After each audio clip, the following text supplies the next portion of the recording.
Salat itu wa kaifa qa'ada jasa. Terus ngerti ngaten iki niati ben khusnudzon mbek umat Rasulullah sallallahu alaihi wasallam. Nah sampean gak ngerti ilmu iku gampang suudzon. Lungguh kok ngono ning dinggon salat tasyahud akhir lungguhe yo ngene. Lah lungguh yang dilakukan Rasulullah itu bayangan ideal, standar ideal di tasyahud akhir duduke ya kaya Rasulullah sing ditirokno para ulama sampai guru-guru kita. Tapi itu tetap standar afdholiyah, standar utama. Tapi sakjane wa kaifa qa'ada jasa. Sekarang ya seperti itu. Kamu biasa heroik, biasa ngasih kiai kamu, ngasih hadiah kamu, biasa ngasih ibu kamu uang. Ternyata ibu kamu setelah kamu kasih uang, dikasihkan adik kamu atau kakak kamu yang nggak pernah kerja, terus kamu marah-marah, ini tidak adil. Saya yang memberi nggak dikasih, ini yang nggak kerja dikasih terus. Loh kamu biasa jadi pahlawan kok turun kelas menjadi apa? Pasien. Kamu milih jadi pahlawan apa pasien? Pahlawan. Jadi sebetulnya faham-faham ekstremis ini dari kegoblokan. Dari kegoblokan berpikir nubuwah sehingga tidak punya rasa ibadah. Lah ini yang menjadi orang-orang ekstrem.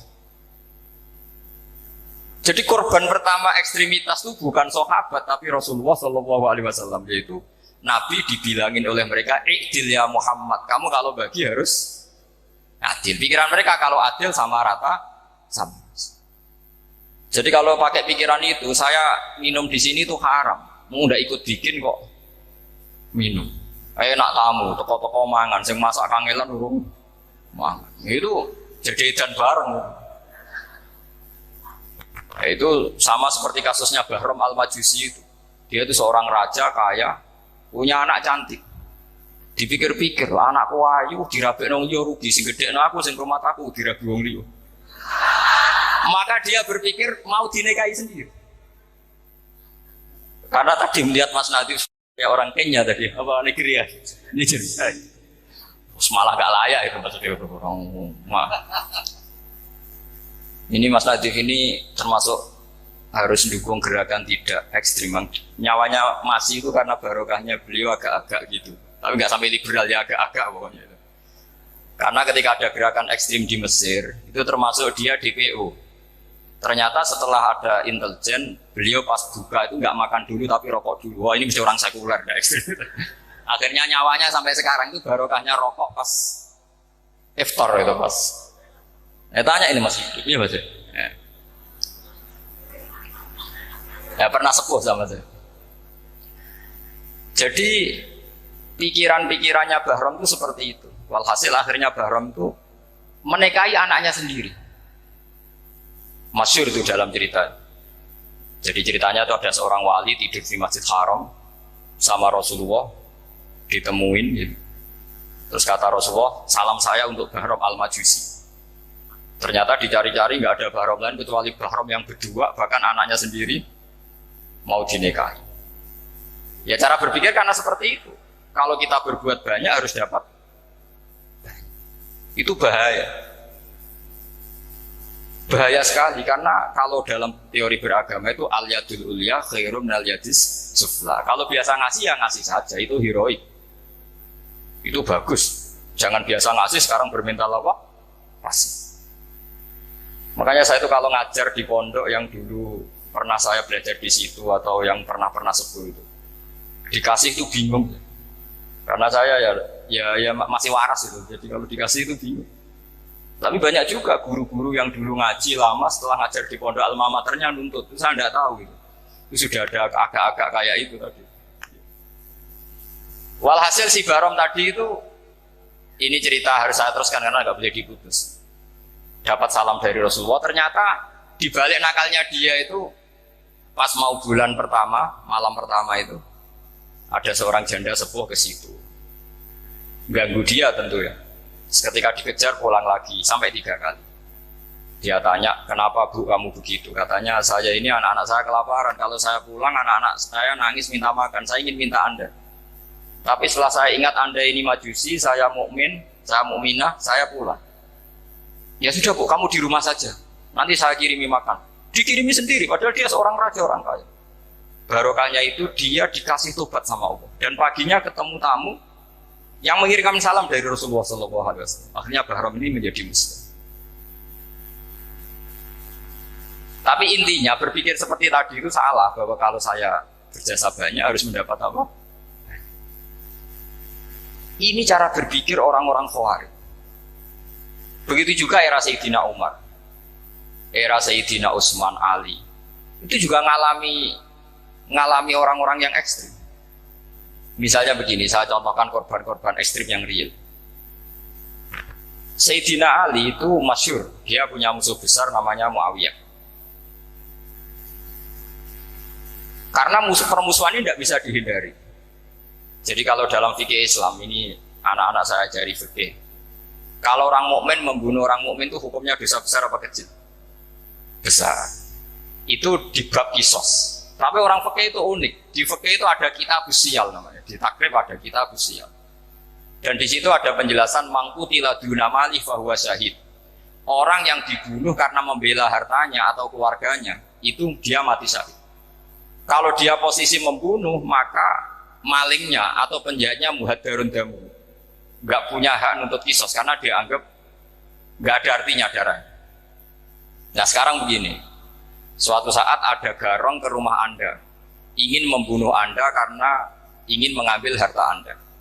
Anda ingin ingat status mukminnya atau status garongnya. Terus kamu mau dibunuh diam aja, saya tidak mau membunuh orang apa? Mukmin atau membunuh orang muslim. Nah, kesulitan yang dialami Sayyidina Ali seperti itu.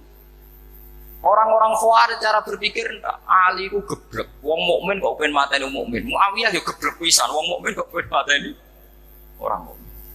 Padahal suasana sudah kacau. Ketika seorang penjahat mau membunuh yang punya rumah dan yang punya rumah ingin membunuh penjahat, itu namanya mukmin bentrok sama orang mukmin. Apa orang benar sahibul hak ingin mempertahankan haknya? Tidak sampai saya tanya. Itu sahibul hak, yaitu yang punya rumah ingin mempertahankan haknya. Meskipun dalam duel ini kadang terjadi pembunuhan. Nah di sini ini ya, ulama ahli sunnah menyebut masalah istihadiyah. Kelompoknya Sayyidina Ali mempertahankan nyawanya meskipun dengan cara membunuh pasukan Muawiyah. Pasukan Muawiyah juga mempertahankan nyawanya meskipun harus membunuh pasukan Ali. Zaman itu susahnya istihad seperti itu. Tapi orang Khawarij cara berpikir enggak, ini biang keladi masalah itu Ali sama Muawiyah. Akhirnya mereka malah rapat, ya sudah dua-duanya bunuh saja. Ya masyhur itu, akhirnya Sayyidina Ali dibunuh oleh orang Khawarij. Makanya ini penting ya, pentingnya ngaji seperti ini. Jadi kamu harus dilatih berpikir nubuwah. Ya dilatih berpikir apa? Nubuwah, disebut al-ulama warasatul. Meskipun dengan cara yang ekstrim, tapi pikirannya saja, jangan perilakunya. Saya punya contoh sekian kasus, sekian tragedi. Misalnya begini, saya itu dulu punya teman, dia soleh, bisa baca Fathul Mu'in. Dia itu janggal, bilang sama saya, Gus, tidak biasanya Rasulullah itu agak-agak nyindir orang fakir. Ini kok ada hadis kadal fakru ayakuna kufur, bahwa kefakiran itu mendekati apa? Kekufuran. Dia itu aneh sekali. Biasanya tidak biasanya Rasulullah kritik seperti itu. Walhasil ini singkat cerita, anak ini ngalami satu trauma. Dia itu miskin. Gara-gara miskin gitu jadi buruhnya orang non muslim. Dan sering disuruh nganter majikannya itu ke tempat-tempat lokalisasi. Dia mulai mikir, ini gara-gara fakir saya harus nganter orang ke lokalisasi. Mulai ingat dia, sedekah Rasulullah ini gara-gara fakir saya jadi pengantar orang ke lokalisasi. Suatu saat majikannya itu benar-benar bangkrut, malah dari suruh ngantar. Pokoknya carikan yang cantik bawa sini. Pusing.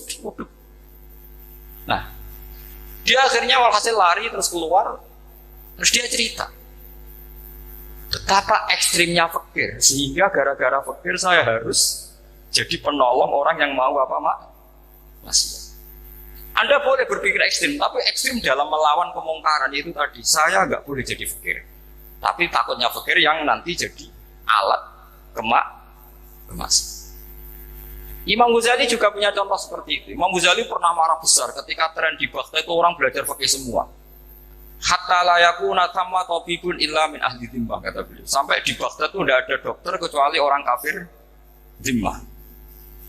Akhirnya kalau ada ulama sakit, saya masih ingat pas kecil, kalau ada ulama sakit itu tidak boleh dibawa ke rumah sakit. Takutnya ketemu dokter muslim, non muslim malah disuntik langsung apa? Mati.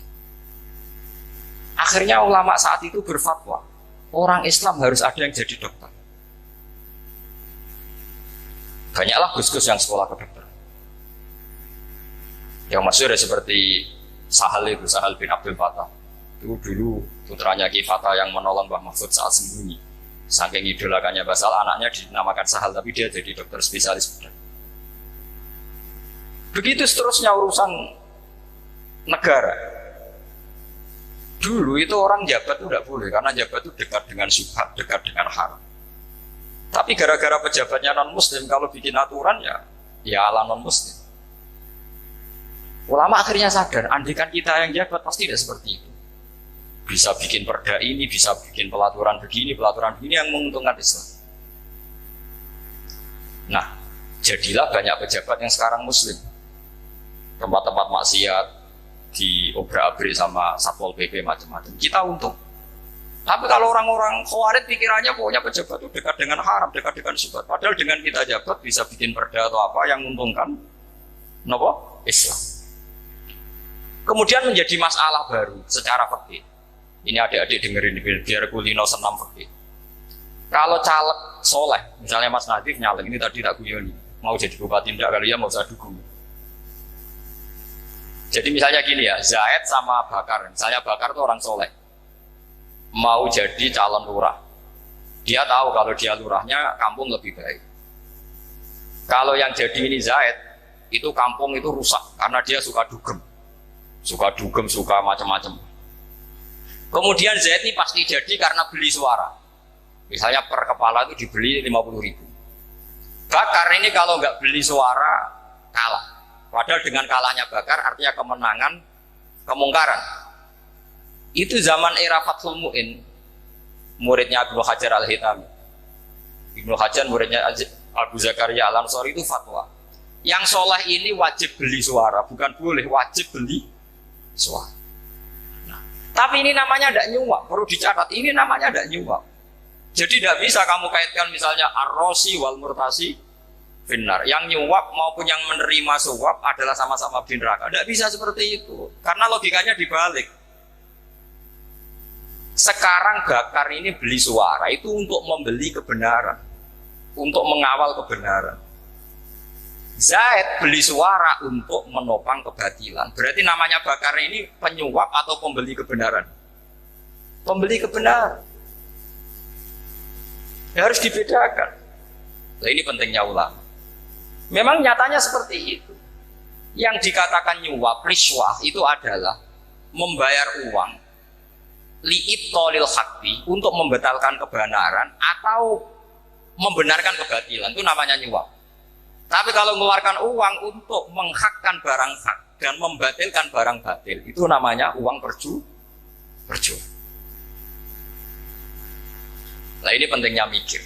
Jadi ulama itu mulai dulu sudah ada. Nah sekarang sudah banyak orang-orang khusyuk yang biasa di masjid khusyuk. Kalau ditanya zaman akhir rusak kabeh, wong soleh-soleh wis nyuap. Kalau orang soleh ini tidak nyuap ya tidak jadi. Kalau nggak jadi mereka nggak ada yang jadi DPR, nggak ada partai Islam, habis malah Indonesia. Saya itu punya kenalan banyak pakar-pakar di Jakarta, itu cerita saya, Pak Baha. Indonesia itu solusinya gampang. Kita ini punya Bali, punya Batam. Itu kalau Bali dimakaukan, Batam dikayakan Hollywood. Amerika kaya itu bukan karena hebat.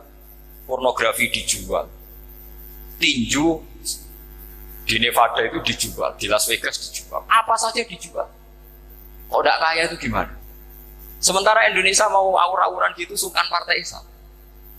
Sebenarnya Indonesia gampang, kalau ingin kaya Bali itu dikayakan Hollywood atau dikalahkan Makau jadi kota judi. Batam dijadikan kaya Las Vegas. Itu transaksinya pasti triliunan. Orang kamane wong muda dijual, judi dijual, orang tinju dijual. Tapi gara-gara ada partai Islam, nyari rumus solusi ekonomi itu yang tidak seperti itu. Akhirnya kangelan. Ya, akhirnya rapat isuke. Tapi barokah tetap barokah partai apa? Yang menangnya caleg-calegnya rata-rata ya beli. Kalau tidak beli habis. Saya bukan menghalalkan nyuap, enggak. Kalau nyuap tetap haram ila yaumil qiyamah. Tapi kalau suratul masalah seperti ini kamu mengatakan suap, itu beda. Ini suratul masalah yang tidak ada kaitannya dengan suap. Asal lawannya batil, ya. Kecuali lawannya sama-sama hak.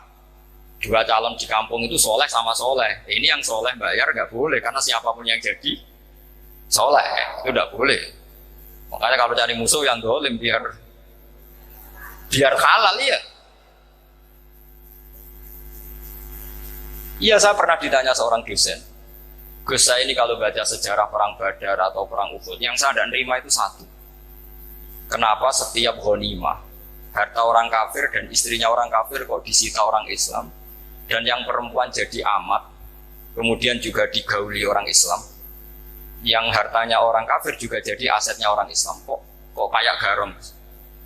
Dia tanya seperti itu sama saya. Terus saya jawab,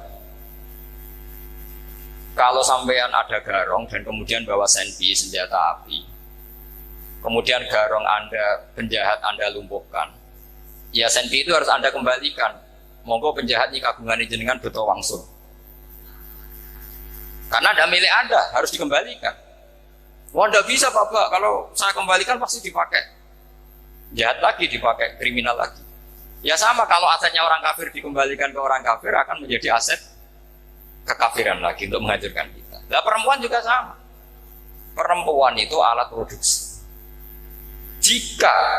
Jika perempuan tadi dikembalikan ke orang kafir, maka kamu menolong populasi orang kafir. Ya seperti itu. Paham? Makanya disita dalam perang loh ya, tapi dalam perang yang legal. Nah itulah kenapa amat halal. Makanya di Quran itu illa ala azwajihim aw ma malakat aiman. Paling enggak itu masih ada ulama atau pemikir atau ustadz siapa saja yang bisa memahami logika apa? Islam. Nanti kalau ulama ini sudah meninggal, orang akan mencibir Islam dengan cara mengatakan Islam itu jahat, yaitu menyita hartanya orang kafir dan istrinya orang kafir setiap kali terjadi perang. Karena pemikiran ini pasti sama-sama kutubnya, sama-sama ekstrim. Ya ini penting saya katakan. Makanya masyhur itu perdebatan Sayyidina Ali dan Muawiyah. Ini saya kutip sedikit. Ini ya sama-sama berpikir ekstrim, tapi ekstrim yang baik. Walhasil dalam satu kerja bakti di Masjid Kuba, itu ada sahabat namanya Ammar. Ini di depan umum, ini penting. Kalau dalam ilmu hadis di depan umum ini penting karena nanti menjadi mutawatir. Beda dengan hadis yang Nabi ngendikan sama 1-2 sahabat, namanya hadis ahadi. Di depan umum Nabi guyon gini sama Ammar, ya Ammar waihak taqtulu ka alfiatul baghiyah. Ammar, kamu ini nasib kamu itu agak sial. Karena nanti yang membunuh kamu itu kelompok yang tidak benar. Alfiatul baghiyah itu kelompok yang tidak benar. Itu disaksikan sekian sahabat. Walhasil suatu saat Ammar ini ikut perang dan ikut pasukannya Ali dan terbunuh oleh pasukannya Muawiyah. Seneng Ali. Walhasil Ammar ditemuin sama ya Muawiyah. Al-ana dhuhara bi anna fi'ati haqqun wa fi'ataka baghiyah. Sekarang kelihatan siapa yang benar. Saya yang benar, kamu yang salah. Kenapa? Karena Ammar kelompokku dan terbunuh oleh kelompok kamu. Padahal kata Rasulullah yang membunuh Ammar adalah kelompok yang salah.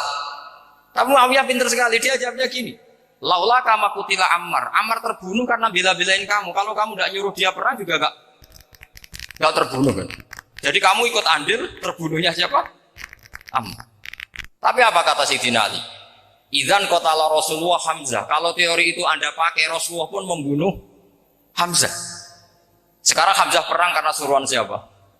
Rasulullah. Yang membunuh Hamzah siapa? Wahsy. Kalau teori itu Anda pakai, berarti Rasulullah pun membunuh Hamzah. Terus fasa kata Muawiyah, Muawiyah diam. Jadi fikih pun tuh diputuskan lewat pikiran ekstrim.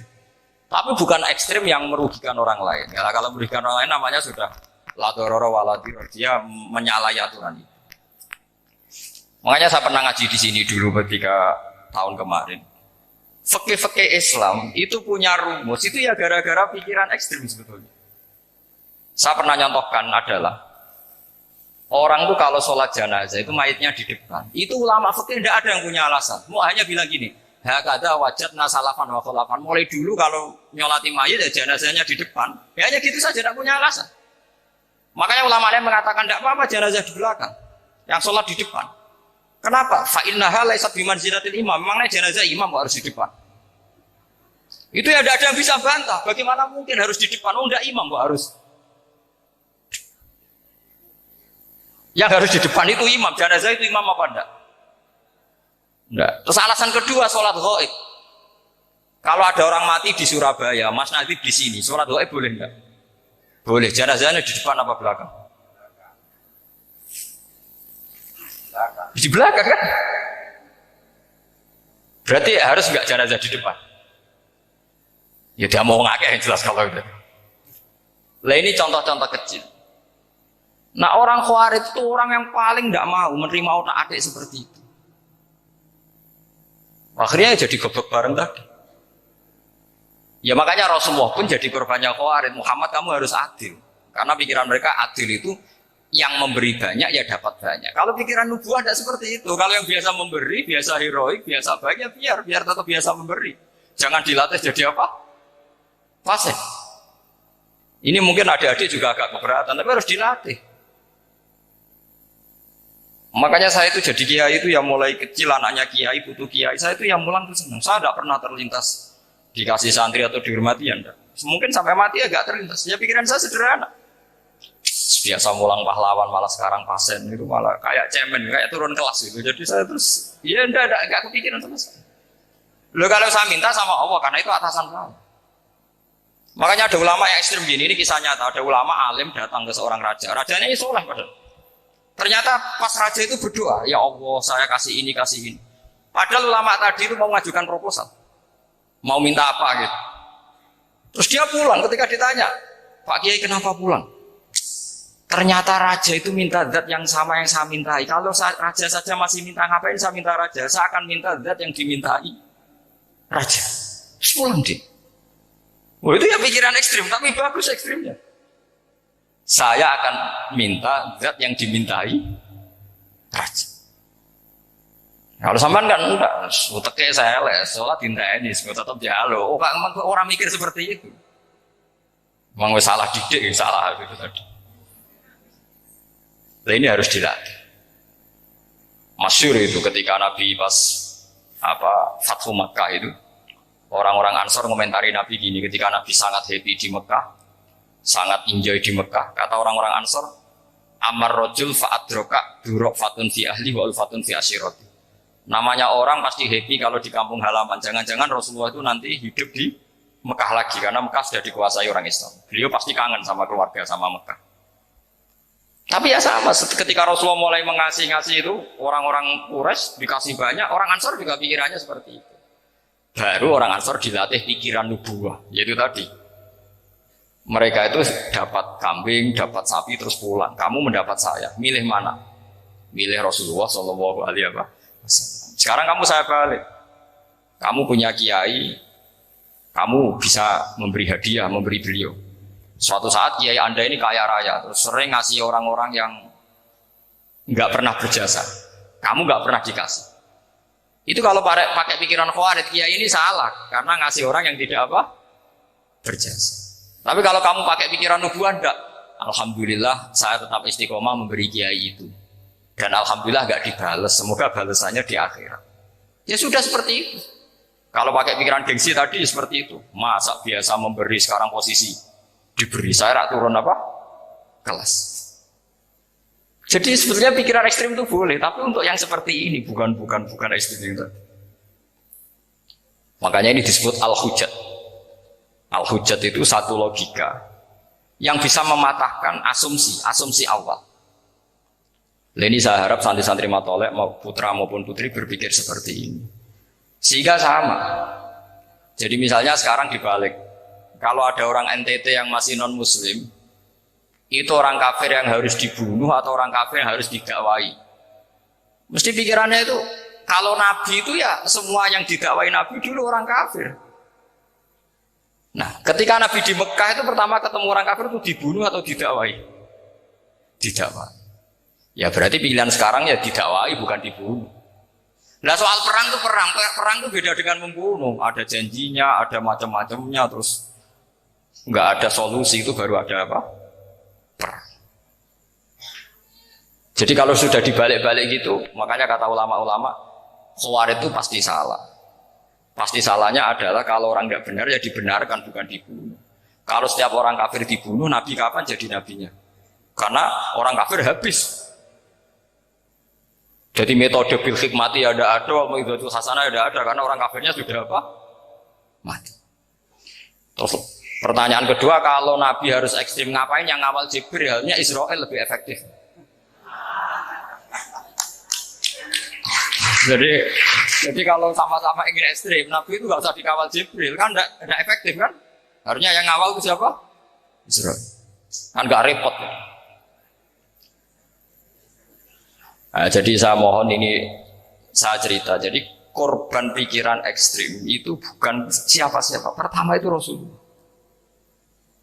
Akhirnya Rasulullah menjelaskan, ya beginilah cara berpikir nubuwah. Jadi saya kira demikian. Nanti mungkin kalau ada tanya-tanya, ada pertanyaan. Yang jelas kalau seputar ekstremitas itu bisa latihan. Sebenarnya bisa latihan di fikih. Karena fikih ini cerminan dari pikiran ulama. Ya, cerminan dari pikiran apa ulama yang tidak tekstual. Ya, seperti gini ya.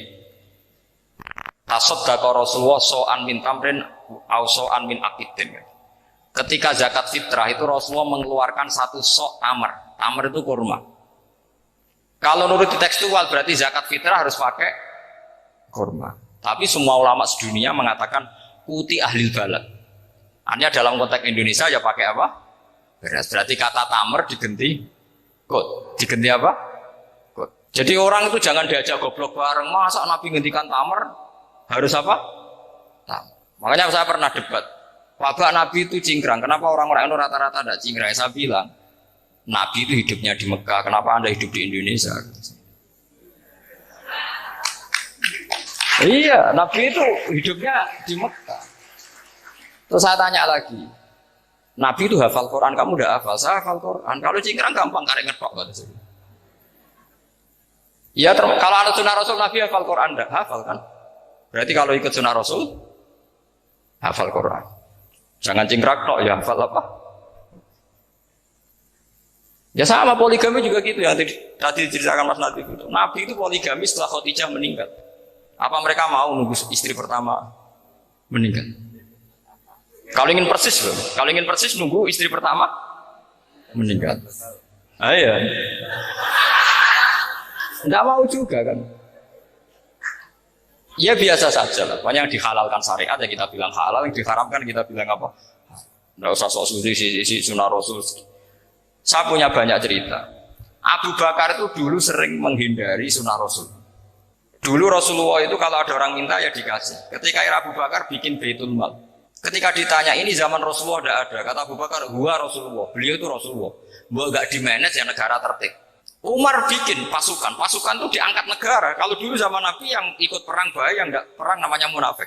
Era Umar enggak, militer itu ditunjuk, dia digaji pakai Diwanul Murtaziqah. Ketika ditanya kenapa enggak kayak Rasulullah, gua Rasulullah, gua enggak tertib pun tetap negara stabil. Karena ada karismanya. Jadi kadang-kadang dalam banyak hal itu kita malah tidak boleh persis Rasulullah karena kadang banyak khususnya. Yaitu contoh yang paling masyhur di fikih ya kayak Nabi itu nikah 9 itu khususnya. Dalam strategi juga sama. Dalam strategi memanage negara juga sama. Banyak sahabat yang punya ide yang zaman Nabi itu tidak ada. Ketika ditanya kenapa tidak persis Nabi, katanya huwa Rasulullah. Ya Rasulullah itu meskipun seperti itu, meskipun tidak tertib secara rasional, tetap dikawal wahyu. Makanya negara baik-baik saja. Kalau saya ini hanya Abu Bakar, kalau tidak ya repot. Umar ya sama bikin Diwanul Murtaziqah. Utsman juga sama, di manage negara. Sayyidina Ali juga di manage. Kalau Nabi tidak. Tapi tidak apa-apa karena ada karisma. Sama tak cerita nih, masalah zakat yang masyhur. Orang paling bakhil sekalipun, paling kikir sekalipun itu zaman Rasulullah bayar zakat. Karena pikirannya setelah zakat dikasihkan, Rasulullah mendoakan.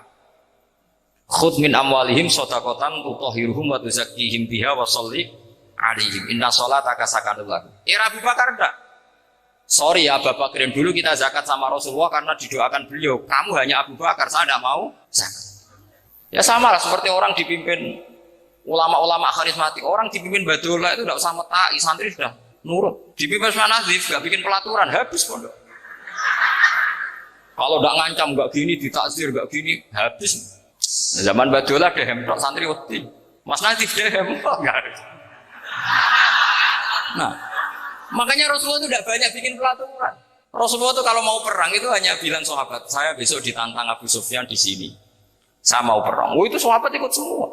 Orang melihat wajahnya, melihat karismanya sudah tertarik ingin menyelamatkan beliau. Kita tidak akan ridho Rasulullah keluar sendiri. Kalau Abu Bakar ya enggak. Pertama Abu Bakar pidato sudah sopan. Saya memimpin kamu. Ini qatwul litu walas tubuh khairikum. Saya ini mimpin kamu, tapi bukan berarti saya yang terbaik. Jika saya benar maka dukunglah. Kalau salah ingatkan. Itu pertama orang-orang bilang apa? Fawwallah uqiman nakabisef. Nanti kalau Anda salah tak ingatkan pakai pedang. Ya karena hanya Abu Bakar bukan Rasul. Jika diaturlah ini ada militer, ada pengawal, ada baitul mal. Era Umar lebih modern lagi, ada Diwanul Murtazikoh, ada macam-macam. Ya Rasulullah enggak ada. Nah sekarang orang sidik-sidik muni sunnah Rasul, padahal ada sunnah Rasul yang khasnya Rasulullah sebagai nubuwah. Khasnya Rasulullah sebagai apa? Nubuwah. Coba Nabi itu istrinya 9, semuanya cerita tentang tahajudnya Nabi, witirnya Nabi. Apa kira-kira Mas Nadif kalau punya istri 4 ceritanya tentang tahajudnya Mas Nadif? Kan enggak? Nah, jadi saya mohon, sebetulnya pikiran-pikiran ekstrim itu karena enggak mau belajar. Enggak mau belajar. Kalau mau belajar itu kata Imam Ghazali itu dalam kitab Imla, Al-Imla fi Iskalatil Ikhya itu. Fal ma'ani awsa'u minal ibarat. Yang namanya ma'ani itu awsa'u apa? Minal ibarat. Jadi yang fal ma'ani awsa'u minal ibarat. Jadi yang namanya makna itu lebih luas minal apa? Ibarat. Nah, ini contoh yang paling nyata ya Sayyidina Ali. Ketika Sayyidina Ali perang sama Muawiyah, itu Sayyidina Ali bilang, sebaiknya Muawiyah kirim delegasi, mediator. Saya juga kirim mediator. Terus orang-orang Khawarij karena tadi tekstual. Mahadha ya Ali. Ini apa ya Ali? Lam yujad fi kitabillah. Aturan mediator itu tidak ada di Quran. Bahwa kalau kita perang harus ada mediator itu tidak ada. Terus Sayyidina Ali baca ayat wa in khiftum shiqaqa bainihima fab'atsu hakaman min ahli wa hakaman min ahliya. Jika lelaki dan perempuan, suami istri terjadi shiqaq, terjadi konflik, maka suami kirim satu mediator, yang pihak perempuan juga kirim mediator. Terus Sayyidina Ali ngendikan wa amru Muhammad a'dhamu min amri rajulin wa imra'atin. Urusan umat Muhammad lebih serius ketimbang urusan hanya sekedar suami dan istri. Maka kita butuh hakam, butuh mediator. Baru 4.000 orang Khawarij tobat mengikuti pikirannya Sayyidina Ali yang tidak tekstual. Sama seperti zaman Rasulullah. Ketika Rasulullah mau perang Badar, saya ini mau perang Badar kata Rasulullah. Musuh saya itu 1.000 lebih. Kalian hanya 313. Apa kita teruskan? Itu sahabat langsung bilang gini, saya itu hafal teksnya. Idzan la naqulu laka kama qalat banu Israil fathab anta wa rabbuka faqatila inna haruna qa'idun. Walakin idhab anta faqatila inna ma'akum muqatilun. Ini kelihatan sekali bahwa para sahabat sudah ada tekstual. Orang-orang Bani Israel ketika melihat Musa katanya sakti dan orang dekat Allah, itu cara berpikir orang Bani Israel gini. Walhasil ada perintah supaya Musa itu merangi kaum Jabarin. Orang Jabarin ini gagah-gagah, pikirannya orang Bani Israel. Musa kami itu sakti dekat Allah, ya sudahlah sama Allah saja sana, tak tunggu di rumah kabarnya. Itu kan sama dengan santri semedit, roh ya ini suga, usia aku suga, harus tak pikirkan seperti itu.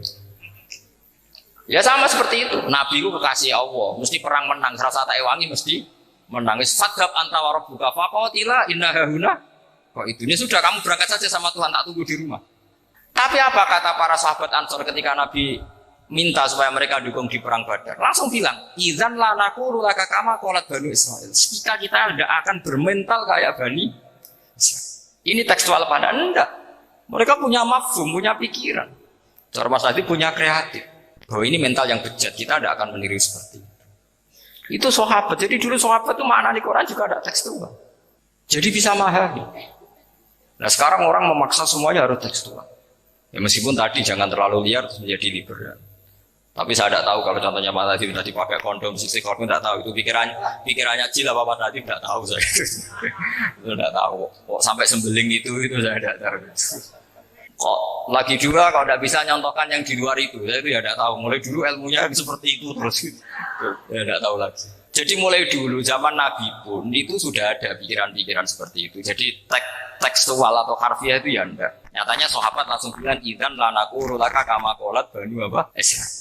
Ad-dinu yusrun wala yusyadda hadatina ahadun illa ghalabahu. Yasiru wala tu'assiru, basyiru wala tunaffiru. Makanya kowe ora usah sok suci, hidup itu enggak ada pilihan. Misalnya kalau saya ditanya, bina wong fasik itu penting enggak? Penting. Tapi kancanan wong fasik ku haram, mari katut. Kowe kancanan wong fasik ku haram, mari katut fasik. Iki ngembarno wong fasik umat Rasulullah ya haram, umat Nabi kok ngembarno. Kancanan yo haram, ngembarno haram. Lah terus piye, Gus? Ya ora piye-piye. Ayo saiki misale kowe ngembarno wong ayu tiba ning dalan, haram to ora? Haram. Terus mbok gendong, haram to. Hidup itu tidak banyak pilihan.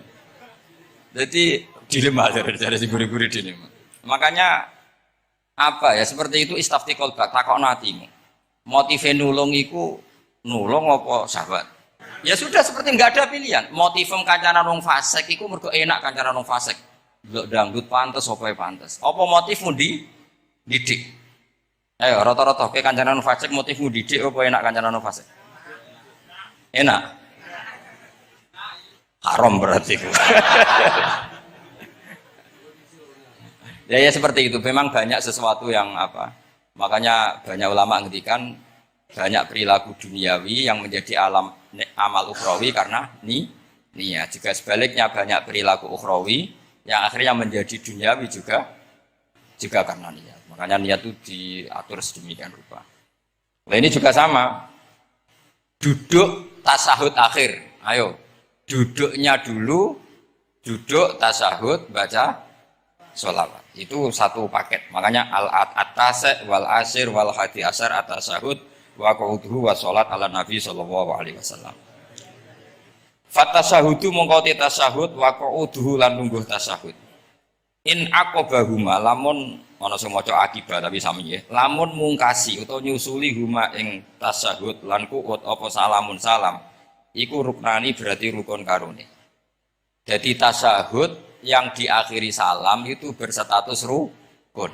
Berarti tasahud awal berstatus sunnat karena tidak diakhiri salam. Jadi nak wonten tiyang traweh kok 4 rakaat langsung salam itu enggak bisa dikatakan batal karena statusnya tasahud awal nopo sunnat. Ya. Tapi kalau traweh itu sudah monggo kalau tarawih itu sudah menjadi alamiah, jadi biasanya ulama berdebatnya begini, ini dengerin ya. Kata tarawih itu alamiah, apa implementasi dari Qiyamul Lail? Ayo jawab. Tarawih itu alamiah, apa implementasi dari Qiyamul Ramadan? Kalau kamu katakan Qiyamul Ramadan, maka ada orang tarawih langsung 4 rakaat tanpa tasahud awal, harus kamu katakan sah karena tasahud awal berstatus sunnat. Tadi kan dikatakan tasahud yang wajib itu yang diakhiri salam, berarti tasahud awal sunnat. Di mana-mana kalau sunat boleh ditinggalkan. Tapi ada ulama yang agak ekstrim mengatakan begini cara berpikir, tarawih itu alamiah. Alamiah artinya yang dikatakan tarawih. Yang dikatakan tarawih adalah sholat 2 rakaat dengan 1 salam. Paham ya? Artinya kalau 4 rakaat dengan 1 salam itu namanya tidak tarawih. Paham ya? Makanya seperti itu tuh ya gak usah diperdebatkan. Seperti gini, sampean kalau sholat witir aku yakin akeh sing batal, cuma pangeran maklumi. Aku yakin akeh sing batal tapi pangeran maklumi. Jadi disahno, kenapa sah? Dimaklumi Allah Subhanahu wa taala tadi. Kamu kalau witir kan 2 rakaat dulu. 2 rakaat setelah itu. Sekarang pertanyaan saya, ketika 2 rakaat kowe niat tembi. Wong niate witir kok genep. Ya kan? Apa? Lah pertanyaannya begini, ketika rakaat ini minal witri, kemudian orang ini ternyata enggak nerusno sing sak rakaat. Itu sah sebagai witir apa sholat biasa? Loh, ada nih gue. Murid kamu beling-beling ya. Modelnya itu mau rasa ya. Tapi ya apa nggak zaman akhir ya sab. Ndak, ketika 2 rakaat itu jenenge sholat witir apa ndak gitu saja pertanyaan. Orang oleh ngeper, jawabnya ngono tok. Ketika 2 rakaat itu witir apa enggak? Tidak. Lah iya bener. Lah ya ikut paket witir. Berarti niatnya sampean gini, ya Allah saya sholat 2 rakaat, ini paket witir lho Gusti. Makanya shollu sunnatan rakaat ini minal witir. Jadi seperti itu kan bingung gitu. Nah sekarang begini, ini latihan fikih karena saya pengajar fikih. Kalau ada orang sholat, ya saya ulang lagi ya.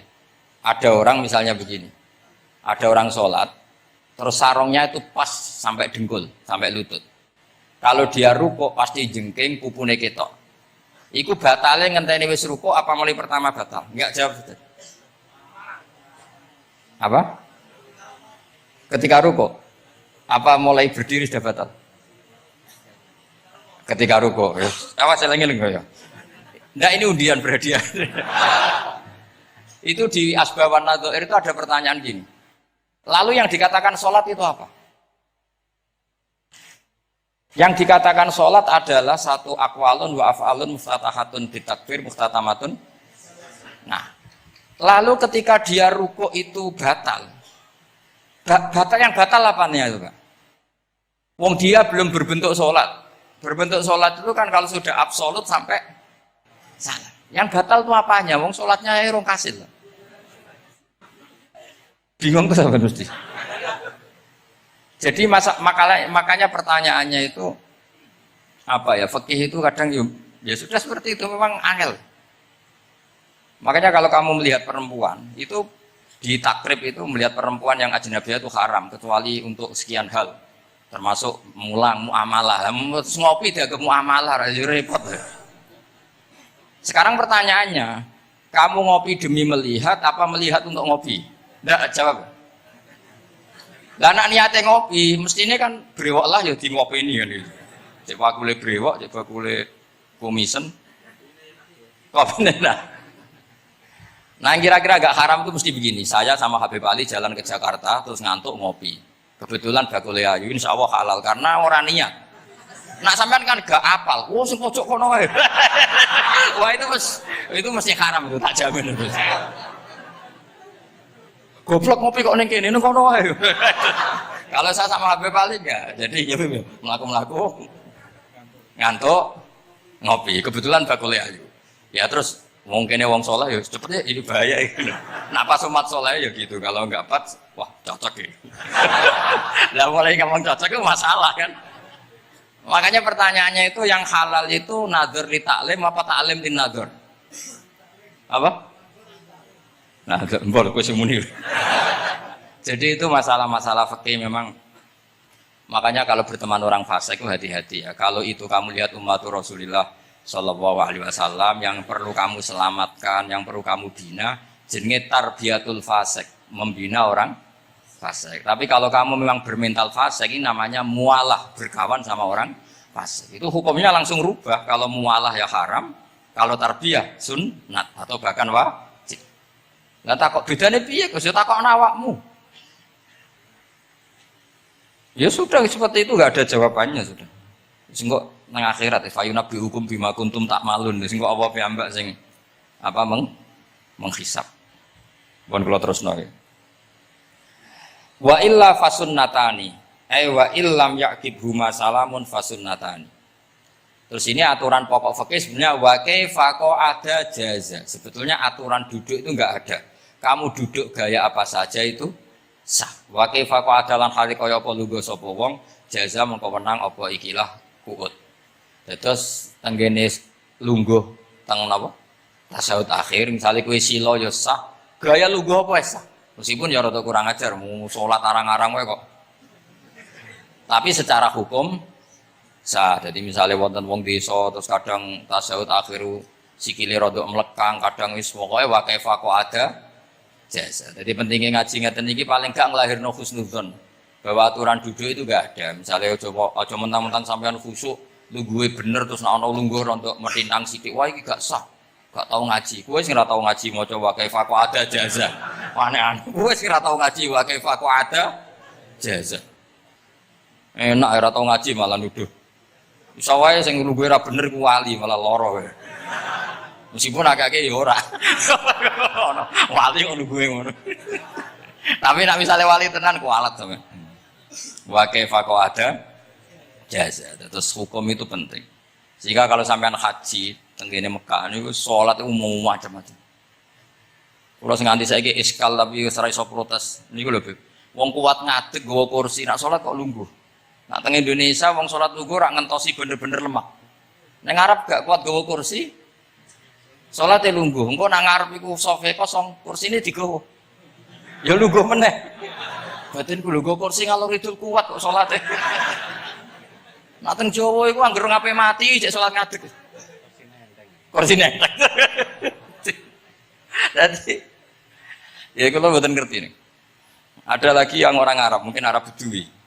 Itu kalau ada yang nelpon, itu teleponnya dijupoi. Jawab, soling.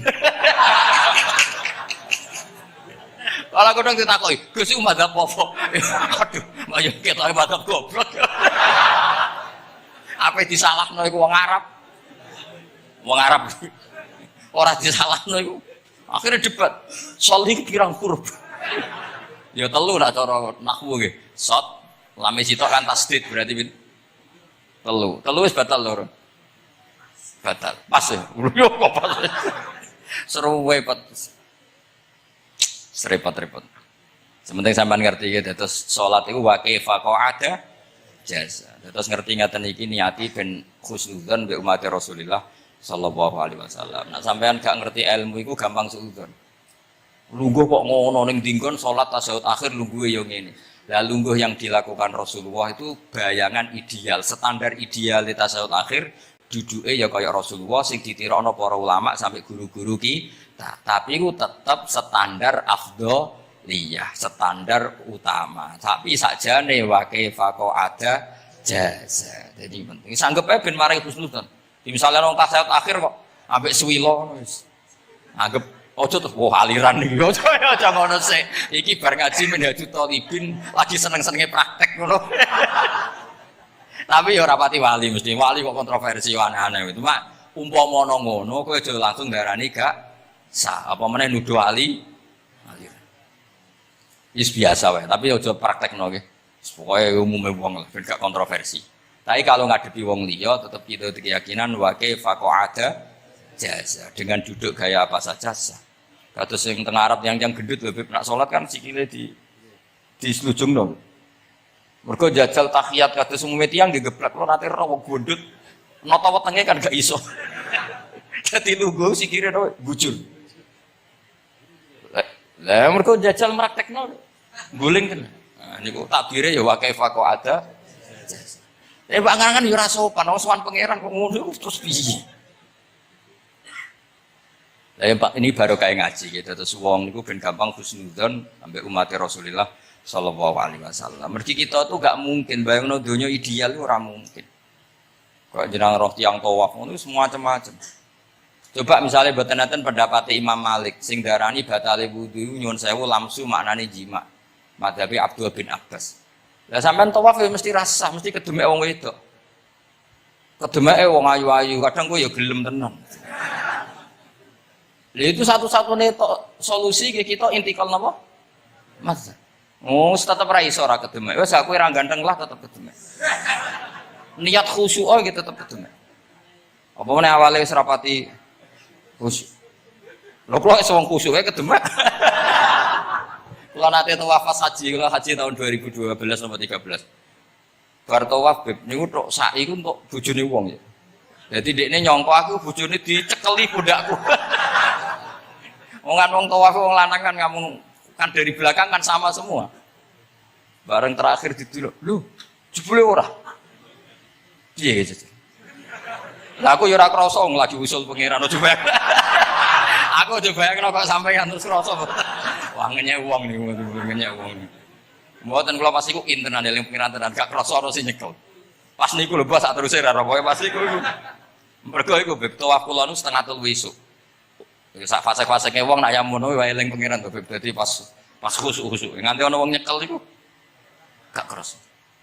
Bareng bar tawaf dipilih wong wedok bojone wong. Wah matane wong. Mulane Quran nak ngelingno kita iku napa? Faman farada fihinnal hajja fala rafasa wala fusuqa wala jidala fil hajj. Jadi potensi fase iku malah pas haji. Fil haji fi iku ing dalem. Nah, kok mboten sebuti teng Arab niku wong nak mboten haji iku wajahe ditutup nganggo cadar. Tapi nak pas ihram malah wajah wajib dibuka.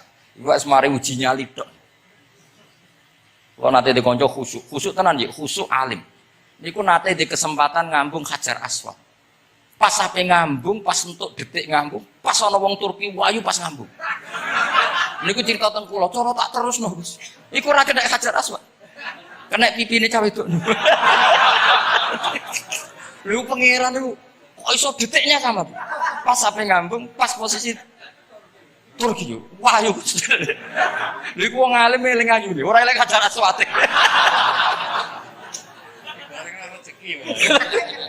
Mulane Hajar Aswad itu ngenes, mulane dari Hajar Aswad aku dhisik putih. Gara-gara dosane Bani Adam dadi ireng. Mulane kata yang haji nangis kan termasuk niku, nyesal jebule wong sing rayu bojone tok wong nduru wayu kabeh. Sing bagian niku maksudnya. Dadi njen repot. Pangeran niku nguji ngoten, faman farada fihinnal hajja fala rafatha wala fusuqa wala jidala fil hajj. Bener nak sholat, sak fasek-faseke wong pas sholat itu mesti warung lanang-lanang. Sholat ini masjid ngarepe wong lanang, pinggire wong lanang. Haji boten. Masjid Haram, masjid paling suci sak dunya. Tapi itu uji nyali tenan. Kalau di kanca haji yang Magelang khusuke sak pol. Selawase ra tau sholat jejer cawe itu. Niku sholat jejer cawe itu siji-siji ti cawe itu. Nangis betul. Lah kula rapati khusuk ya ora nangis biasa wae. Nangis. Lho sampean es musim haji kan kredit. Jadi kanan kiri nih wedok, neng ngarepe wedok. Ini sujud gelem ra gelem kudu ning bokonge cah wedok. Sing ning cerita-cerita kitab lho, nak sholat hujud iku ning bokong. Lha iku tebakan bokonge wedok. Nangis. Gus kula niku tiyang Magelang, sak urip-urip kula ora tau jejer wong wedok. Wong khusuk. Katoke bakat dadi wali, kok wong khusuk. Nangis bar haji. Gus kula napa hajine mboten ditampi kok nate ngalami sujud. Aku piye ben ngandani wong khusuk bingung kok ngandani wong khusuk. Ngongkon istighfar ngene ra salah wong kepeksa. Ngongkon nikmati wong khusuk kok tak kon nikmati. Lho cara sing takok sampean. Aku meni gayamu. Jawabnya gampang, cara sing takok sampean jawabnya gampang. Nggih piye? Paling gayamu apa?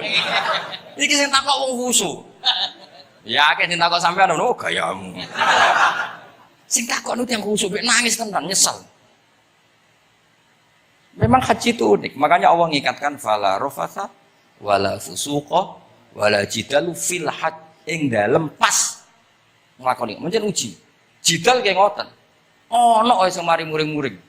Terus niat khusyuk, niat sabar bebe. Ono wae sing mari muring-muring. Memang ujian betul. Lho kula nek wis kecelok wong gak gampang muring-muring.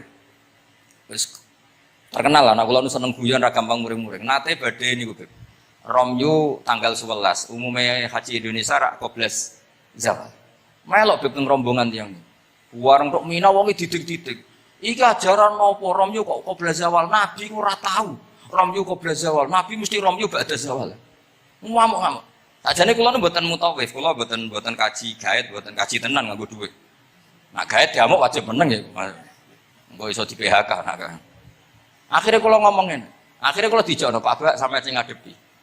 Ya Nabi ora tau Romyo koblas zawal tapi ora tau ngamuk-ngamuk koyo kowe aku. Mangkel opo? Lah ya Nabi ora tau Romyo koblas zawal tapi ora tau ngamuk-ngamuk koyo kowe aku. Repot. Akhirnya aku cukup wah, dari kaji oleh jidal akhirnya. Iya bodoh jidal. Ra iso Kang. Pamane ngajak bojo geger tok. Kula de kanca ngajak bojo ya, sing kancane sitok ngajak bojo wong Jogja. Nah, bojo sitoke niku isuk-isuk gekno teh sing lanang. Isuk-isuk gekno teh kopi. Sing di bojo ra gawekno teh. Wong wedok kok apike ngono maksude. Jawabe sing wedok. Lah piye ijolan?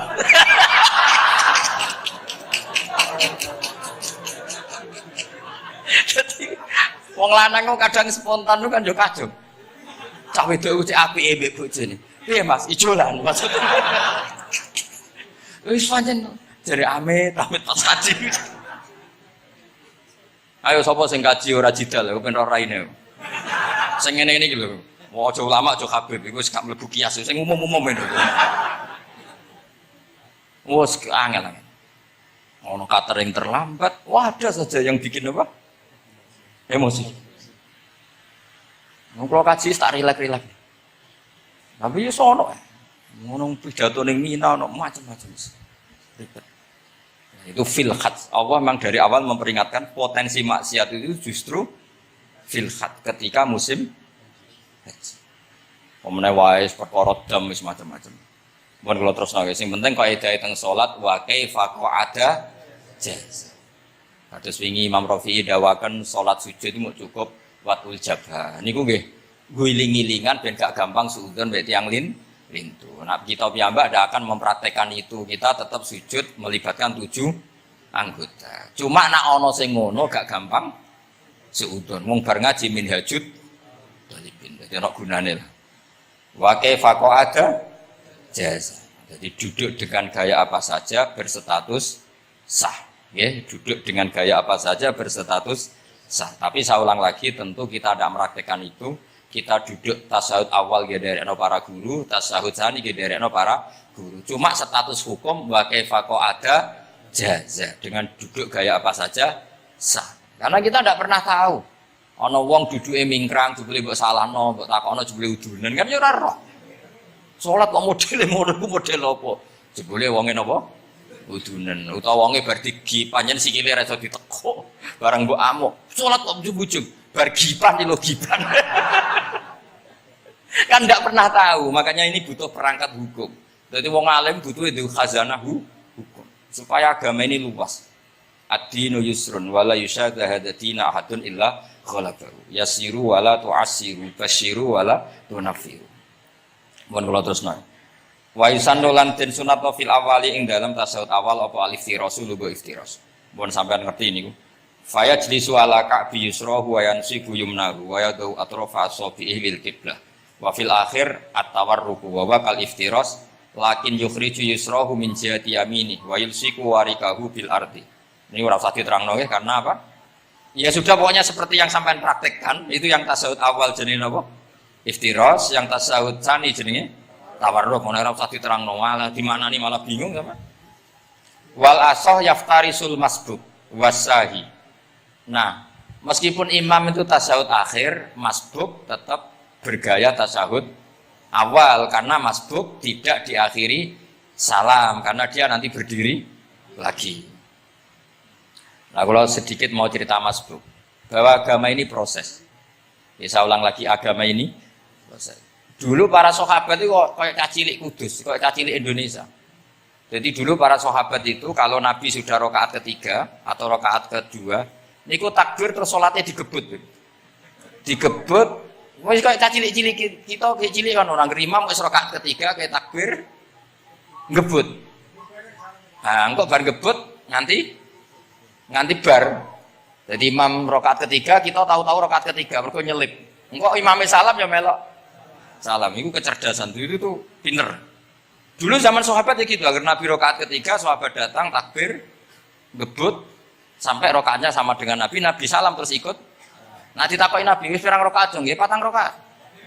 Lah oke karok kok 4 rakaat, nggih ngebut Nabi. Itu dulu gitu. Sampai ada Mu'ad bin Jabal, makanya disebut di antara spesialis fikih itu Mu'ad bin Jabal, ketika beliau karek sama Nabi, beliau ngikuti Nabi, kemudian Nabi setelah salam, beliau menambahkan rakaat yang kurang. Terus semenjak itu jadi syariat kalau untuk masbuk ngikuti imam, setelah imam salam menambahkan rakaat yang ditinggal. Terus dibakukan sampai sekarang. Dulu enggak seperti itu. Dulu sholat ya kenalan, jangan daleme pundi. Oh, belum. Ya mun tengah-tengah sholat. Jejer wong ora kenal. Jenengan tiyang pundi mboten nate ngertos kula tiyang mriki. Nggih ngoten riyen. Gitu. Sahabat yang pun terpelajar ora roh nak ngono iku batal sholat. Sampai setelah sholat Rasulullah SAW matur inna hadhi sholat munajat. Sholat itu munajat dong ya. Nak omong-omongan mbek pangeran ae ora usah mbek Bani Adam. Akhirnya semenjak itu sholat ngomong mbek Bani Adam hukumnya batal. Sebelum itu ya ndak. Nah, makanya agama ini proses. Sehingga fiqh dakwah itu harus dihidupkan. Sekarang enggak orang langsung pakai fiqhul ahkam. Akhirnya umat ini melayu. Harusnya yang dimulai fiqh dakwah. Jadi dulu Nabi berkali-kali kecewa be umat itu, tapi Nabi ngempet karena prosesnya fiqh dakwah. Lho nate wonten tiyang niku nyuwun sewu, ijek di penggawean itu maling. Sowan Nabi di wis masyhur. Nabi mau ngangkat dia kowe salat. Ada sahabat yang nyuwun sewu rondo usul ning Nabi. Ya Rasulullah, dia punya penyakit sering maling. Kenapa tidak kamu larang supaya tidak maling? Nabi jawabnya ngeten. Sayanha huma yakul. Nah dekne kok salate wis bener ditampa pangeran kok mari-mari di. Itu termasuk yang diperkuat oleh ceritanya Habib Zain bin Semit dalam kitab Al-Manhajus Sawi. Ada orang preman agak suka malak orang gitu. Tapi nak sholat tenan. Tapi ya malak. Jadi contohnya ya kayak karo usah takok. Ya fase ku macam-macam preman ono ngegeng delok wong wedok ono delok dangdutan terus ono macam-macam. Tapi nak sholat khusyuk. Ada seorang wali yang mangkel iku gunanya apa kowe sholat wong ijek fasik. Jawab orang tadi, sama siapal kalimatnya yang diceritakan Habib Zain. Ada'u lisulhi maudian. Saya tetap ingin ada alasan saya berdamai dengan Allah. Jadi aku nak pas maksiat itu kan hubungan saya dengan Allah kurang baik. Maka saya tetap akan menjaga 1-2 perilaku saya yang saya menjaga perdamaian dengan Allah. Istilahnya dalam bahasa Arab ada'u lisulhi maudian. Saya tetap punya sisi musolahah berdamai dengan Allah. Sehingga suatu saat mungkin Allah sang pas ridho, sholatnya dia makbulah, kemudian dia jadi wali.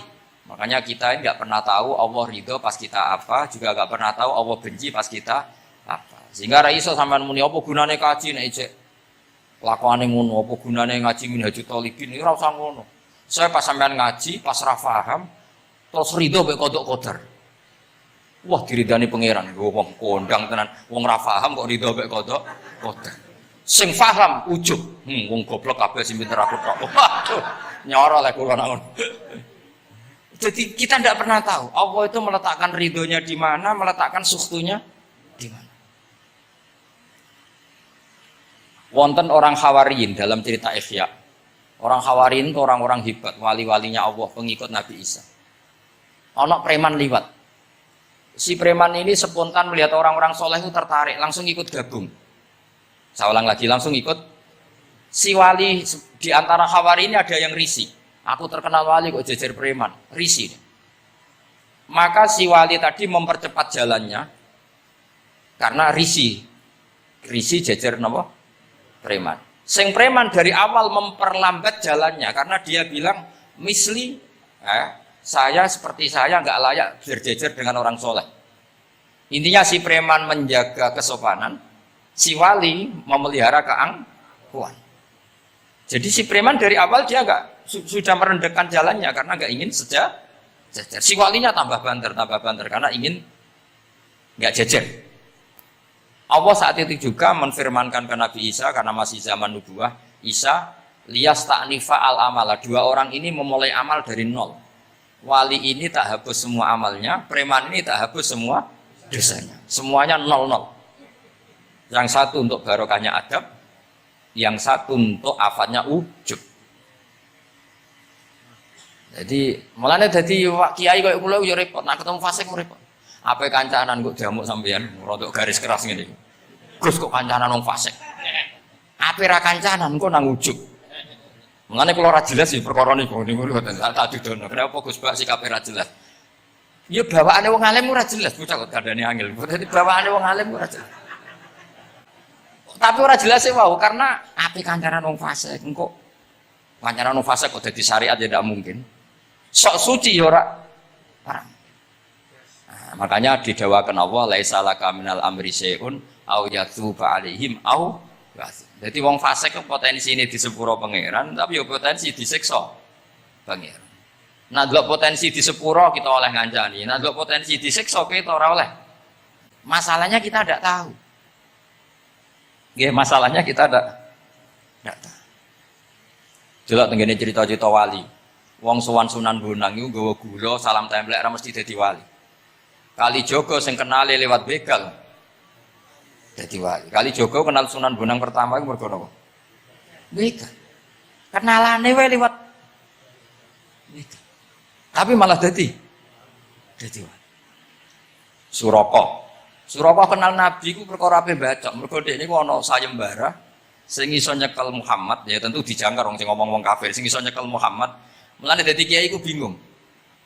Nak nyeritakno tarikh kok nyebut Rasulullah kan gak mungkin wong kafir kok kiai sayembara sing nyekel Rasulullah sallallahu alaihi wasallam dikei hadiah. Ya mosok wong kafir kok sayembarane muni apa? Sing nyekel Rasulullah sallallahu alaihi wasallam tak kei hadiah. Sing bacok Muhammad Rasulullah sallallahu alaihi wasallam tak kei hadiah kan mboten mungkin wong kafir kok muni ngono. Sing kiai sing bingung sing nyeritakno kiai apa muni? Sing nyekel Muhammad tak kei dhuwit. Muni Muhammad kan sekadung ra kulino wong. Cara sampean dadi kiai ya milih ndi? Nyeritakno omongane wong kafir. Milih. Mulane kula kadang kiai ora di pilihan bahasa. Mergo mulane Imam Suyuti sopan-sopane wong tapi namune Iqra ya Muhammad. Mergo iku satu-satunya kesempatan jangkar Kanjeng Nabi. Kan sing dawuh Allah Iqra. Lah mesti Iqra ya Muhammad. Mergo Allah sing dawuh ning Kanjeng. Tapi nak kita ning Kanjeng Nabi kan gak mungkin muni ya Muhammad. Sekamane ana sayembara, sapa sing iso nyekel Muhammad akeh unta 100. Suraka tertarik ikut. Tapi barokah iku, barokah kesalahan itu malah roh mukjizate Rasulullah sallallahu alaihi wasallam. Ketika ape baca napa? Ambles, sampai pintel. Iki awale salah niate salah, tapi pangeran ngersakno untuk hidayah. Barokah salah iku roh mukjizate Rasulullah sallallahu alaihi wasallam. Yus raro, dunia iku raro. Ana wong soleh sak labah, amen jamaah sampai diarani hamamatul masjid. Tapi ceritanya seperti itu akhirnya. Semulanya donga ya muqallibal qulub tsabit qalbi ala dini. Kita ndak pernah tahu. Ya sudah seperti itu. Paham ya? Tapi ya kita tentu ngikuti syariat wa kullun muyassarun lima khuliqalah. Mohon kula terusno. Qultu al-asah ad-dhammu. Terus sing donga sing diwaca teng tasyahud ki kula waca bismillahirrahmanirrahim.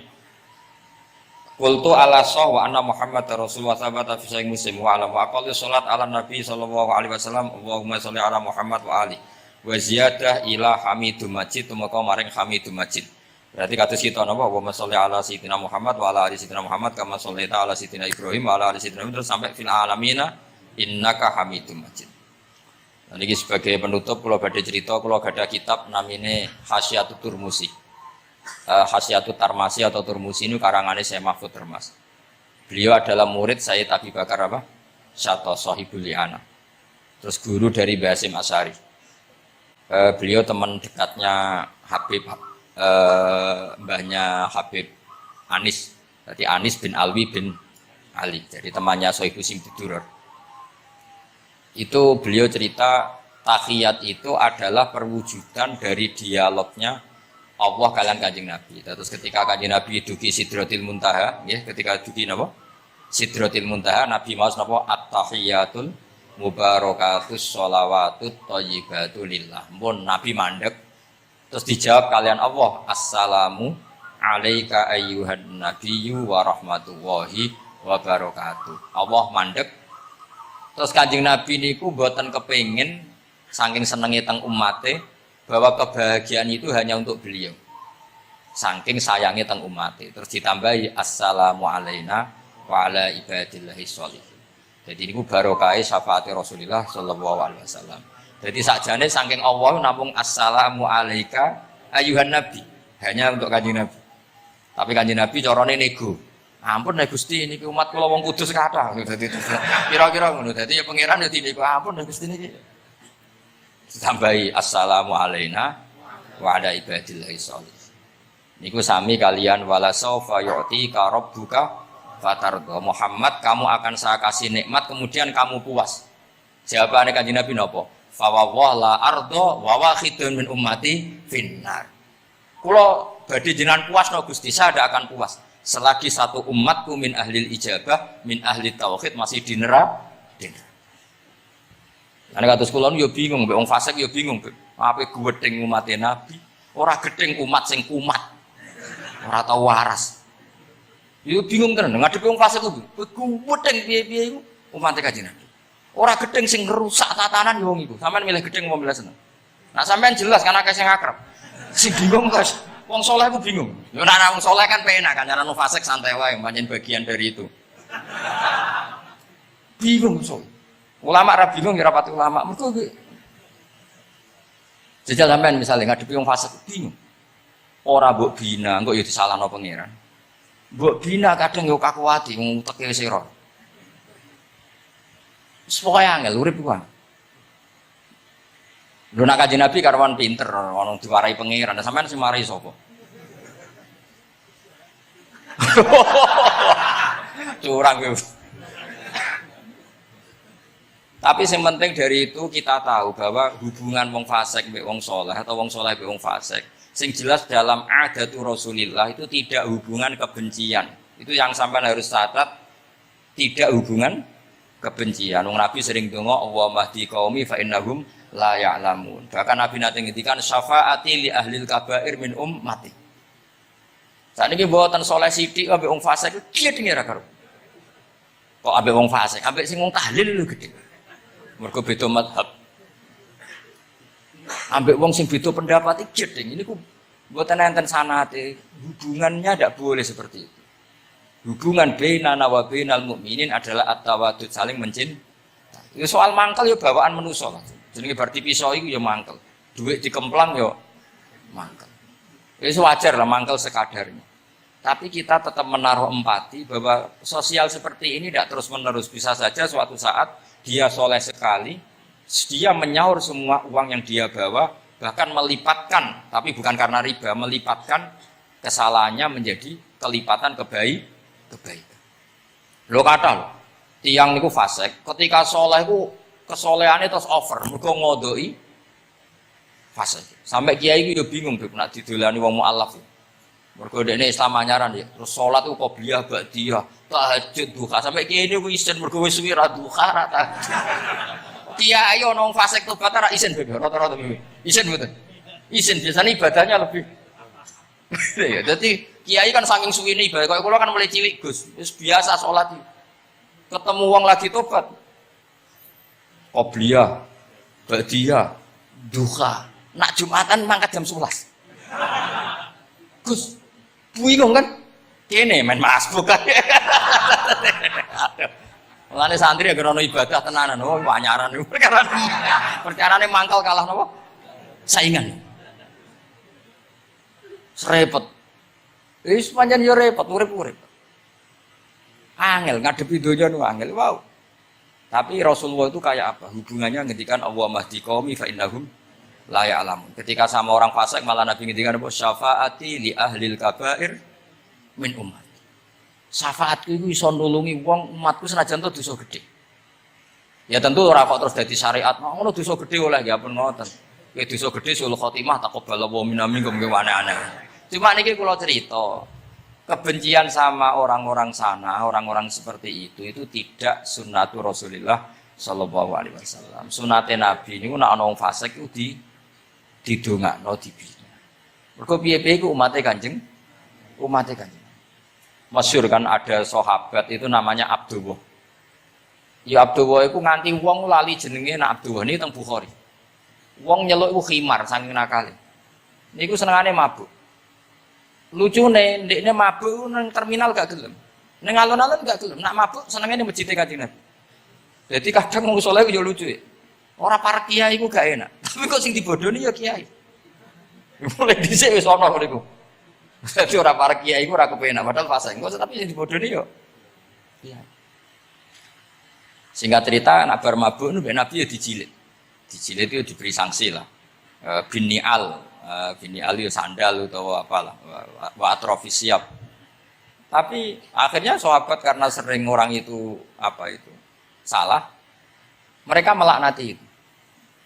Terus kono iku penuh laknat, ngarepe Kanjeng Nabi kok sering mabuk, sering gini-gini. Jawabnya Kanjeng Nabi napa ini teng Bukhari. Ini harus saya utarakan mereka orang-orang itu hadisnya sahih ta ora. Sedurunge takok tak omong iki ning Bukhari. Mbok kowe roh mbok ora pokoke tak omong iki ning Bukhari. Daripada ora roh takok sahih enggak ngono ya. Ya bener di kota ngene takok sahih ta ora. Nyoro saiki ape dalil mikir akhir. Kok ditas apa? Kalau kita tahu ditas. Gus iku hadis sahih ta ora be wong kota. Mbah delok dhewe ya. Kowe iso maca ta ora takok anu. Lah mangkel wong, ajane kula ya ape dadi wong apian mau mangkelno, tapi kono mangkel sik. Daripada dadi udun wis tak omongno ae. Ngempet nak kesuwen iki dari wong Jawa dadi napa? Udun. Tapi apa kata Rasulullah? La tal'anuhu fa innahu yuhibbu wa rasulah. Kowe aja geman nglaknati wong mabuk iki. Piye-piye seneng Allah mbek Rasul. Mane ribet gitu. Ono wong joget pas selawatan kene yo bingung. Mbok halal lho iku selawatan kok joget. Mbok haramno iku pira-pira jogete pas selawatan. Takoki hukume piye Gus? Sing jelas ora dihukum polisi ya. Lah ra iso jawab. Wah niki mboten fatwa lho niki guyon mawon. Pokoke iki ora ngono. Niki seksine wonten itro-itro Rasulullah sallallahu alaihi wasallam wonten putu-putune Nabi. Bingung macam ngadepi ngono iku bingung. Ngono iku mulai zaman Nabi. Jadi sahabat itu sing rodok beling ning bab iku lho tapi iki jenenge Nuaiman, Abdullah niki amang apalah. Nuaiman itu malah parah meneh. Nuaiman sahabat senengane ku ya Nabi mau dibuli. Kok sahabat Nabi senengane nara di dhuwit iku ora ana bakul keliling. Ngene. Nabi aturi lah pilih sing apik, mangan mbek Nabi. Bar iku terus Nabi nyongkone hadiah. Bar iku bayar Nabi. Kanjeng Nabi. Nah, Nabi yo meng semtok. Nabi apian. Mulane ya ati jajal mesti niru bae tenang ya kapan. Dadi ngoten. Lah Nuaiman saking nakale niki cerita. Cerita ini ada di Ihya, ada di Ithaf. Ana ad-Dharir, tiyang niku wuta. Wuta teng masjid, takok. Nggon uyah iku ndi? Dituntun mbek Nuaiman, seneng kene ra wis. Iku jan ning tengah masjid. Ngamuk-ngamuk, awas aku nak ketemu Nuaiman tak duduk. Dekne krungu nak diancam ad-Dharir wong wuta. Hari ketiga digandeng meneh. Kowe kepengin roh ketemu Nuaiman. Yo endi wonge tak duduke. Dijejero Sayyidina Utsman. Pas iku Sayyidina Utsman dicek salat. Iki lho Nuaiman. Kuat dhuwur. Kuwe kir masjid Amirul Mukminin. Dadi wong nak bodoni ora iso pisan, mesti berseri. Dadi bodoni pertama wis fatal, kedua luweh sahabat. Jadi sahabat itu macam-macam. Tapi kabeh iku fil jannah. Mergo menangi delok wajah Rasulullah sallallahu alaihi wasallam. Lah niku dawuhe Nabi, aja laknati wong ngono-ngono iku piye-piye seneng Allah mek Rasul. Itu di Ihya diterangkan, kalau masih ingat betul takbir di Ihya, saya masih ingat betul kalimat itu. Memang saya hafalkan. Falam yukhrijhu bil ma'siyah anil mahabbah. Saya masih hafal betul. Saya mencek itu di Ihya, mesti persis lafaz yang saya ucapkan kan. Falam yukhrijhu bil ma'siyah anil mahabbah. Nabi tidak mengeluarkan seseorang dari status mahabbah hanya karena maksiat. Lo kata gak misalnya preman-preman ketemu Kiai Nyucup, ketemu Habib Nyucup, kata enggak? Gak ada. Diarani preman, Habib tua tim Nyucup tenan, dikongkon nurut tenan. Jadi kalau ngeras sholat itu konroan. Rasi dalam Habib Wali, oke, wes semuanya. Asal kon sholat. Jadi artinya apa? Ya unik. Tetapi barokah mahabbah itu semoga suatu saat jadi orang baik. Wong kula sering ketemu preman Nyucup wong itu watonan Nyucup. Tahu salat kena ate. Tapi kula suwun nang Gus jenengan piye bingung gak. Mula nate diceritani preman iki kisah nyata ning kapal pesiar. Preman sugih ning kapal pesiar. Itu tukaran kalian tiang cerita kula berjoto si tiang. Kenapa? Teng kapal pesiar karena hari Jumat itu ono Jumatan. Nah ada orang yang enggak Jumatan itu gak terima mergo dadi birisik. Wong hiburan kok ono apa? Jumatan. Nah pas gremeng iki dikira wong Islam sing fasik iki dijak gremeng seneng. Kapale wong akeh nyewa bareng kok digo Jumatan berisik. Ngono iki kudune ora usah Jumatan, hiburan kok ono Jumatan. Dicuwot sampai sing ra Jumatan. Bingung kan iki? Lho kok joto? Lah aku ora Jumatan lah ra trimo ana wong ngejak Jumatan. Fasik Indonesia iku pusing mikir. Kakak ngono. Wah, akeh. Semua Indonesia itu bingung, pengamat itu pusing. Yo bangga cerita kula bangga. Lah jajal lho, preman-preman sing ra salat, ana wong ganggu wong salat ku trimo ta ora kira-kira? Gak terima. Soale unik Indonesia. Pun kula terusaken ya, dados ketika Nabi sungkeman teng kene, mengke niku wonten teng cerita teng Kiai Mahfud sungkeman teng pangeran nglafat napa at-tahiyatul mubarakatus sholawatut thayyibatulillah. Sekalian Allah dijawab assalamu alaika ayyuhan nabiyyu wa rahmatullah wa barakatuh. Terus Nabi ngersakno salam untuk beliau itu umum untuk sinten mawon saking syafaqah welase Rasulullah sallallahu alaihi wasallam. Terus disebut assalamu alaina wa ala ibadillahi sholihin. Terus teng kitab niku malaikat terus derek gabung Nabi piyambak ge derek ngendikan sedanten asyhadu alla ilaha illallah wa asyhadu anna muhammadar rasulullah. Terus kula suwun salate jenengan lafat-lafat yang dipilih para ulama itu lafat-lafat spesial. Maka meskipun lafat-lafat itu berstatus sebagian sunat, tapi guru-guru kita tidak pernah meninggalkan itu. Meskipun berstatus sebagiannya sunat.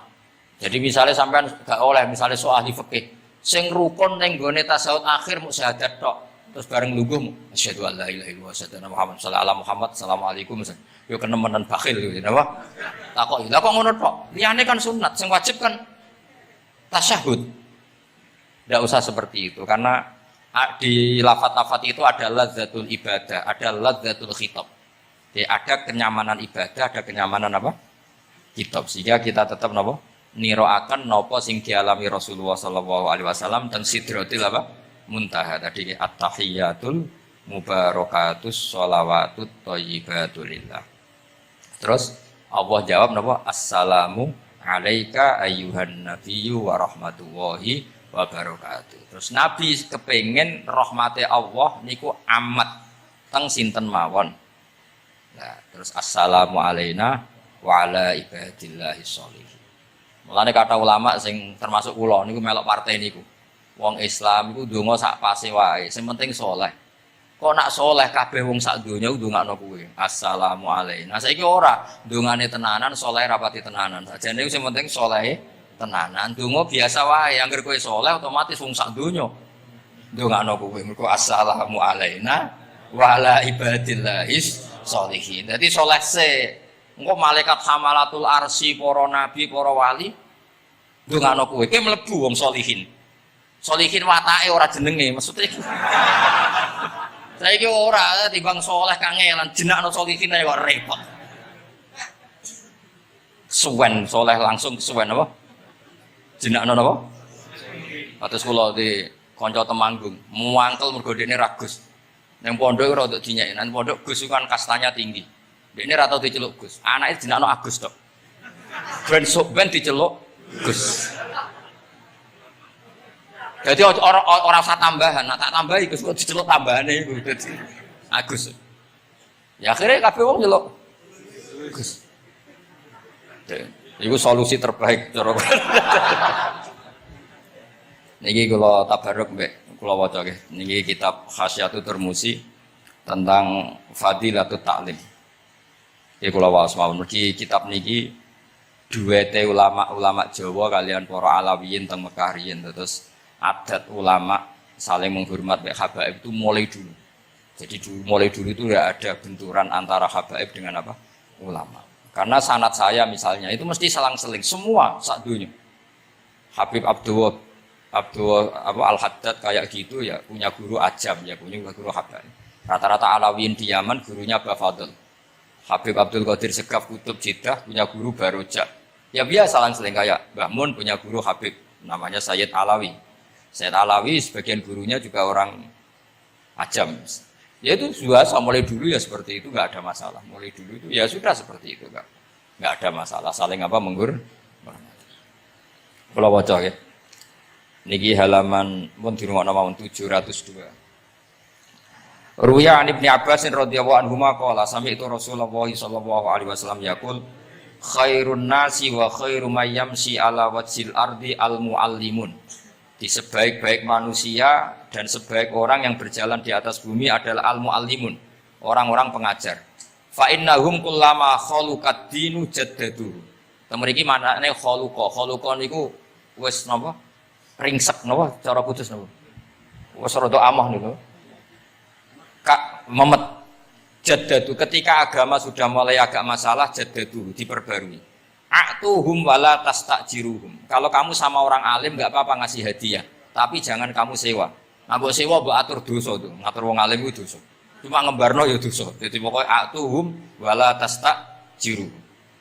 Fa innal muallima idza qala li sabiqul bismillahirrahmanirrahim faqalaha katabawahu bara'atan li sabi wa bara'atan lil muallim wa bara'atan li abawaihi minan nar. Karena seorang guru ketika mengajarkan kepada anak kecil lafadzkan bismillahirrahmanirrahim, kemudian anak kecil itu melafadzkan bismillah, maka pengajaran seperti ini membebaskan pengajarnya, anak kecil itu dan orang tuanya semuanya dibebaskan Allah dari api. Nah, kenapa demikian? Karena tadi awal anak kecil tahu kalau hidup itu ada hubungannya dengan Al-Khaliq, dengan Allah adalah dengan ritual-ritual kecil gak baca bismillah, bahwa di luar kekuatan kita ada kekuatan Al-Khaliq. Terus kalau terasakan waruya aidan anna ta'limat sighar yudfi'u ghadabal jabbar. Jadi mengajarkan anak-anak kecil itu yudfi'u ghadabal jabbar, bisa memadamkan murkane Allah Subhanahu wa taala. Assalamualaikum warahmatullahi wabarakatuh.